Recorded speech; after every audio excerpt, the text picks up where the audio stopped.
ওজন কিভাবে বাড়ানো যায় সেটা অনেকেই জানতে চেয়েছেন। আজকের ভিডিওতে একদম ভেঙে ভেঙে বলবো ওজন বাড়াতে সকাল, দুপুর, রাতে কি খাবেন, কোন ধরনের ব্যায়াম করবেন, আর তারপর বলবো খুবই গুরুত্বপূর্ণ কিছু সতর্কতা, যেমন কিছু রোগের কারণে ওজন কম থাকতে পারে এবং সেই ক্ষেত্রে ডাক্তার দেখানো প্রয়োজন। প্রথমেই চলে আসি সকালের নাস্তায়। ওজন বাড়ানোর জন্য সকালের নাস্তায় যে খাবারগুলো যুক্ত করতে পারেন তার মধ্যে রয়েছে দুধ, কলা, ডিম ও খেজুর। শুরুতেই দুধ নিয়ে বলি। আমাদের শরীরে যত ধরনের পুষ্টি দরকার তার প্রায় সবগুলোই দুধে পাওয়া যায়। প্রচুর ক্যালসিয়াম আছে যা আমাদের হাড়গোড় মজবুত রাখতে সাহায্য করে, ভিটামিন B12 আছে যা আমাদের রক্ত তৈরিতে সাহায্য করে। আর দুধের একটা বড় সুবিধা হলো অন্যান্য খাবারের সাথে খুব সহজেই এক গ্লাস দুধ খেয়ে নেওয়া যায়। এটা আপনাকে ওজন বাড়াতে খুব ভালো সাহায্য করবে। তারপর বলেছি কলা। কলায় ভিটামিন B6 আছে, রোগ প্রতিরোধ ক্ষমতায় সাহায্য করে, ভালো পরিমাণে ফাইবার আছে যা আমাদের হজমে সাহায্য করে, হার্টের রোগের ঝুঁকি কমানোর সাথেও একটা সম্পর্ক আছে। আবার কলা খুব সহজলভ্য, বাজারে সবসময়ই পাওয়া যায়, খাওয়ার আগে কাটাকাটির কোনো ঝামেলা নাই, তাই সকালবেলাতেই একটা বা দুইটা কলা খেয়ে ফেলতে পারেন। এরপর হচ্ছে ডিম। ডিমকে অনেকে বলে প্রকৃতির মাল্টিভিটামিন। এতে ভিটামিন A আছে যা আমাদের চোখের স্বাস্থ্য ভালো রাখে, ভিটামিন B2 আছে যা আমাদের ত্বককে ভালো রাখে, জিঙ্ক আছে যা আমাদের রোগ প্রতিরোধ ক্ষমতায় খুব গুরুত্বপূর্ণ। এমন আরও অনেক ভিটামিন মিনারেলে সমৃদ্ধ হলো ডিম। পাওয়া যায় অল্প দামে আর প্রায় সব খাবারের সাথেই খাওয়া যায়, তাই সকাল সকাল নাস্তার সাথে ডিম সিদ্ধ খেয়ে নিতে পারেন। এটা আপনার ওজন বাড়াতে ভালো সাহায্য করবে। ডিম ভাজির কথা বলছি না, কারণ অস্বাস্থ্যকর তেল দিয়ে ভাজলে সেটা আবার শরীরের জন্য ক্ষতিকর হতে পারে। তারপর আসি খেজুরে। এটা একটা অসাধারণ ফল। ক্যালসিয়াম, ম্যাগনেসিয়াম আছে যা হাড়ের স্বাস্থ্য ভালো রাখে, আয়রন আর ফলিক অ্যাসিড আছে যা রক্ত তৈরিতে সাহায্য করে, ফাইবার আছে যার উপকারিতা একটু আগে বলেছি। মোট কথা, খেজুরের পুষ্টিগুণ অসাধারণ। সকালবেলাতেই কয়েকটা খেজুর খেয়ে নিলে শরীর, স্বাস্থ্য দুইটারই উপকার হবে। আচ্ছা, আমি এই যে খাবারগুলোর কথা বললাম, দুধ, কলা, ডিম, খেজুর, এগুলো সকালেই খেতে হবে বা প্রতিদিনই খেতে হবে এমন না। আমি বুঝিয়ে বলার চেষ্টা করছি ওজন বাড়াতে কেন এই খাবারগুলো খাবেন।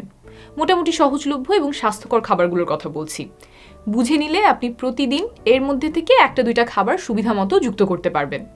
এই খাবারগুলো কি পরিমাণে খাবেন সেটা দুপুর ও রাতের খাবার বলার পরেই বুঝিয়ে বলছি। দুপুরের খাবারে আসি। দুপুরের খাবারে ডাল রাখবেন। পারলে পাতলা ডাল না খেয়ে ঘন ডাল খাবেন। ডাল আমরা একটু হেলাফেলার চোখে দেখলেও এটা খুবই পুষ্টিকর একটা খাবার। ডালে প্রচুর পরিমাণে প্রোটিন আছে। গরুর মাংস, খাসির মাংস থেকে আমরা যেমন প্রোটিন পাই, ডাল থেকেও তেমন প্রোটিন পাই। কিন্তু গরুর মাংসে যেমন কিছু ক্ষতিকর চর্বি থাকে, ডালে সেই ঝুঁকি নাই। তারপর আয়রন, পটাশিয়াম, ম্যাঙ্গানিজ সহ আরও অনেক ধরনের পুষ্টি আছে। এই সবগুলোই সুস্থ শরীরের জন্য প্রয়োজন। ডাল আরেকটা খুব গুরুত্বপূর্ণ কাজ করে, বুঝিয়ে বলি। আমাদের পেটের নাড়ি ভুঁড়িতে কোটি কোটি জীবাণু আছে। এই জীবাণু আমাদের অসুস্থ করে না, বরং সুস্থ রাখে। এরা রোগ প্রতিরোধ ক্ষমতা, ভিটামিন তৈরি থেকে শুরু করে শরীরের নানা গুরুত্বপূর্ণ কাজে অংশ নেয়। এই জীবাণুগুলোকে সুস্থ রাখার জন্য, উপকারী জীবাণু বাঁচিয়ে রাখার জন্য বিশেষ কিছু খাবার আছে। এগুলোকে বলা হয় প্রিবায়োটিক খাবার। ডাল হলো এক প্রকারের প্রিবায়োটিক খাবার। ডালের নির্দিষ্ট কিছু উপাদান আমাদের পেটের নাড়ি ভুঁড়ির এই উপকারী জীবাণুগুলোর খাদ্য, তাদেরকে সুস্থ রাখতে সাহায্য করে। তাই প্রতিদিনের খাবারে ডাল রাখতে পারেন। আর আগে যে কলার কথা বলেছি সেটাও এক ধরনের প্রিবায়োটিক খাবার, অর্থাৎ উপকারী জীবাণুর খাদ্য। তারপর দুপুরের খাবার শেষে আপনারা এক বাটি টক দই খেতে পারেন। টক দই দুধ দিয়ে বানানো, তাই দুধের পুষ্টি তো পাবেনই, সাথে আরও কিছু বোনাস আছে। টক দইতে অনেক উপকারী জীবাণু থাকে। একটু আগে যে নাড়ি ভুঁড়িতে জীবাণুর কথা বললাম, টক দই খেলে আপনি সেগুলোর সাথে আরও নতুন করে অনেকগুলো উপকারী জীবাণু যোগ করতে পারেন। অর্থাৎ বাইরে থেকে আপনি ভালো জীবাণু পেটের ভেতর ঢোকাচ্ছেন। এগুলো পরে ক্ষতিকর জীবাণু থেকে আপনাকে সুরক্ষা দিবে। অনেকে বলতে পারেন, মিষ্টি দইও তো তাহলে খাওয়া যায়। মিষ্টি দইতেও উপকারী জীবাণু আছে, তবে মিষ্টি দইতে সাধারণত অনেক পরিমাণে চিনি দেয়া থাকে। অনেক চিনি, অস্বাস্থ্যকর তেল বা চর্বিযুক্ত খাবার এড়িয়ে চলার চেষ্টা করবেন। সেগুলো বেশি খেলে শরীরে চর্বি বেড়ে ওজন বাড়তে পারে। তাই আমার পরামর্শ হবে, দইয়ের উপকারিতা পেতে চাইলে টক দইটাই খাওয়া। মিষ্টি দই কখনোই খাওয়া যাবে না তা না, কখনো ইচ্ছে হলে পরিমিত পরিমাণে খেলেন, তবে নিয়মিত খাবেন না।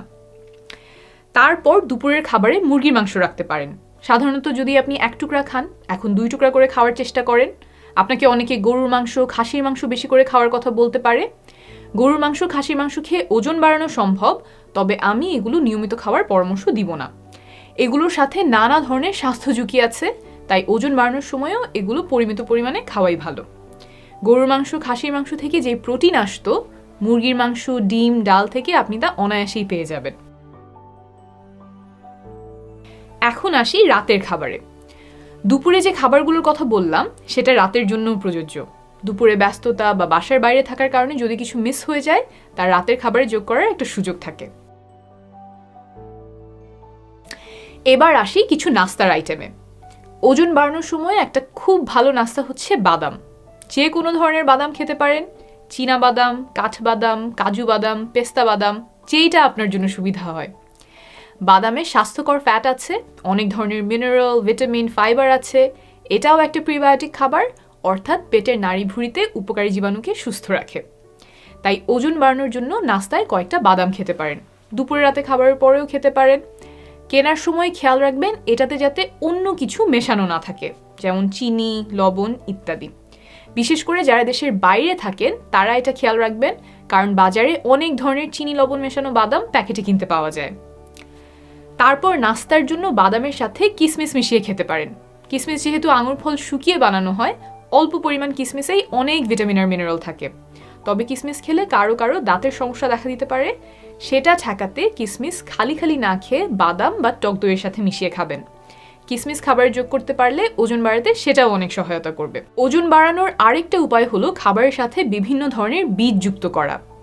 যাদের সুযোগ আছে তারা মিষ্টি কুমড়ার বিচি, সূর্যমুখীর বিচি, তিসির বীজ, তিলের বীজ ভাত বা তরকারির উপর হালকা ছিটিয়ে খেতে পারেন। এক একটা বীজ নানা ধরনের পুষ্টি বহন করে। তারপর ফলের মধ্যে আভোকাডো খেতে পারেন সুযোগ থাকলে, এতে স্বাস্থ্যকর ফ্যাট আছে।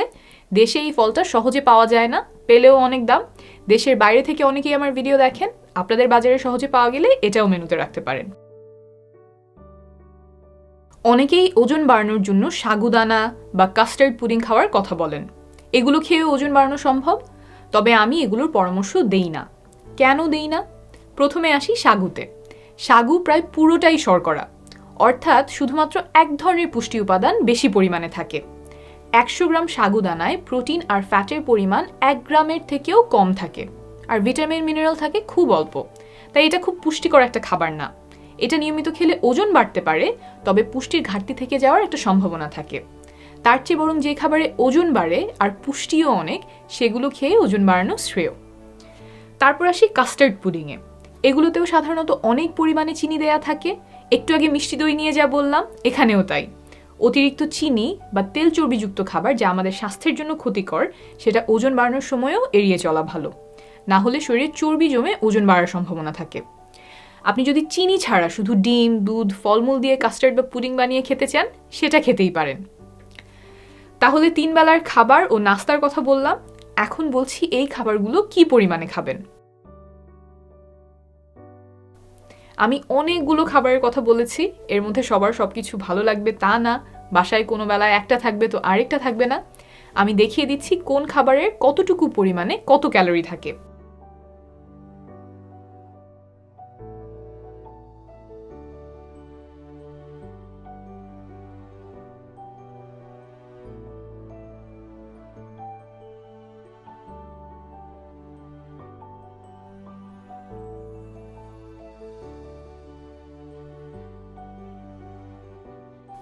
যেই খাবারই আপনি পছন্দ করেন না কেন, মিলিয়ে নেবেন যাতে দিনে অতিরিক্ত 300 থেকে 500 ক্যালোরি খাওয়া হয়। এর চেয়ে বেশি ক্যালোরি খেলে আরও দ্রুত ওজন বাড়বে। তবে দ্রুত ওজন বাড়ানোর চেয়ে ধীর গতিতে ওজন বাড়ানো উত্তম। দ্রুত ওজন বাড়ালে শরীরে অতিরিক্ত চর্বি জমার সম্ভাবনা থাকে। ওজন বাড়াতে খুব ভালো ব্যায়াম হচ্ছে স্ট্রেংথ ট্রেনিং। শরীরের মাসল বৃদ্ধিতে সাহায্য করে। এর জন্য আপনাকে জিমেই যেতে হবে এমন না, বাসাতেই শুরু করতে পারেন। এই ব্যায়ামগুলোর নাম স্ক্রিনে দিয়ে দিচ্ছি। এই শব্দগুলো লিখে ইউটিউবে সার্চ দিলেই অনেক ভিডিও পেয়ে যাবেন।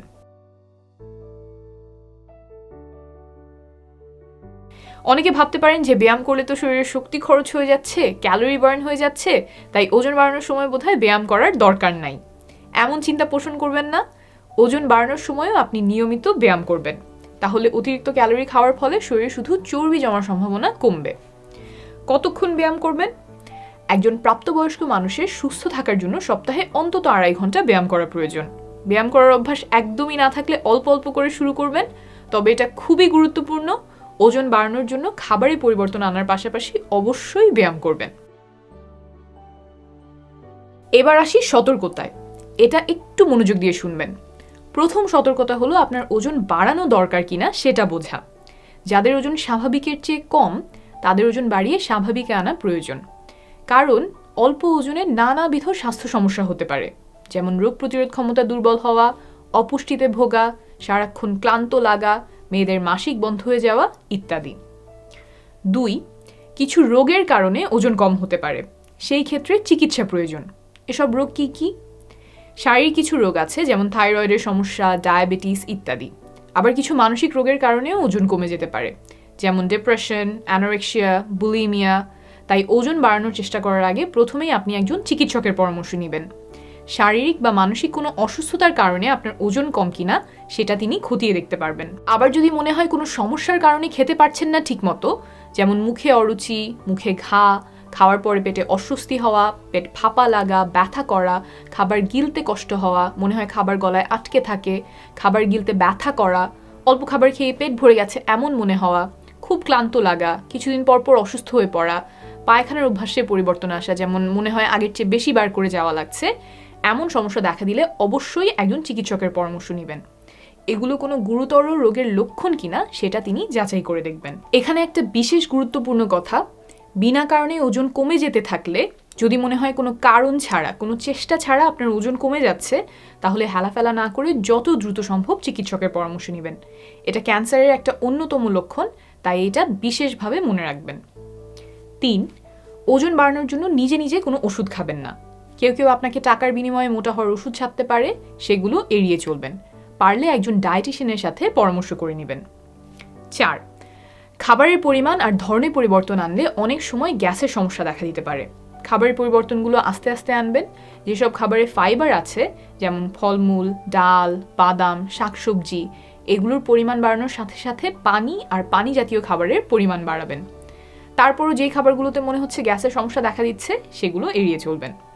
আপনার সুস্বাস্থ্য কামনা করছি। শীঘ্রই আবার দেখা হবে।